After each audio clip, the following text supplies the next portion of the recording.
చక్రవర్తి పాలన 15వ సంవత్సరములో యూదయకు పొంతి పిలాతు అధికారిగా ఉన్నప్పుడు గలిలయకు హేరోదు చతుర్థాధిపతిగాను అన్నా కయప ప్రధాన యాజకులుగాను ఉన్నప్పుడు ఎలిజబెతు కుమారుడైన యోహానుకు దేవుని వాక్యము బయలుపరచబడగా యోర్దాను నది ప్రదేశాలలో సంచరించుచు పాపక్షమాపణకై మారుమనస్సు సంబంధమైన బాప్తిస్మమును పొందమని ప్రకటించుచుండెను. మీ పాపములను విడిచి బాప్తిస్మం పొందండి, దేవుడు మీ పాపాలను క్షమిస్తాడు.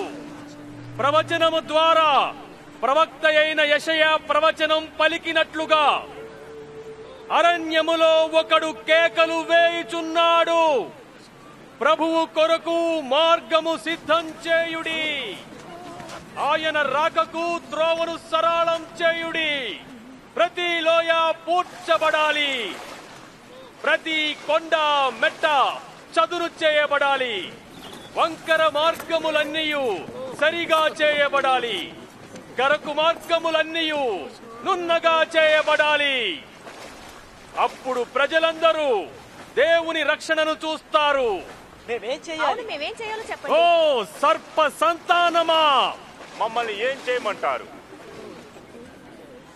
మేము నడవాల్సిన మార్గం మాతో చెప్పండి.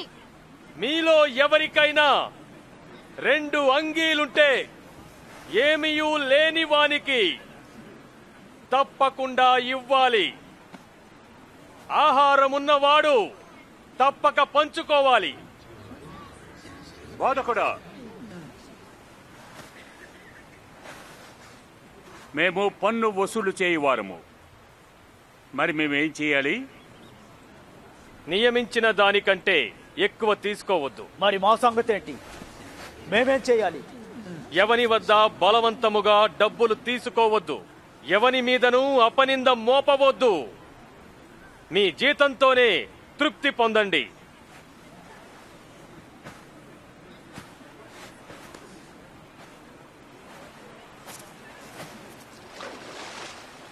ఇలా చూడు, నీవు క్రీస్తువా?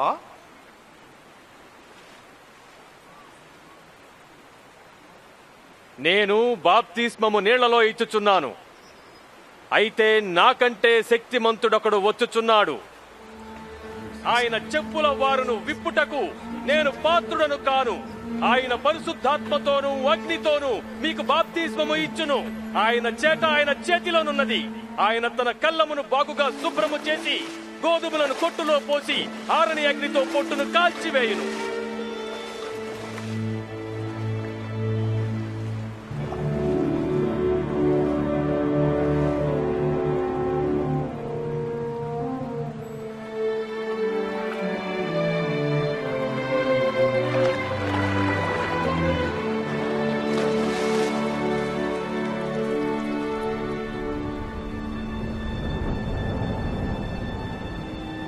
అప్పుడు పరిశుద్ధాత్మ దేవుడు పావురము వలె యేసు మీదకు దిగివచ్చెను.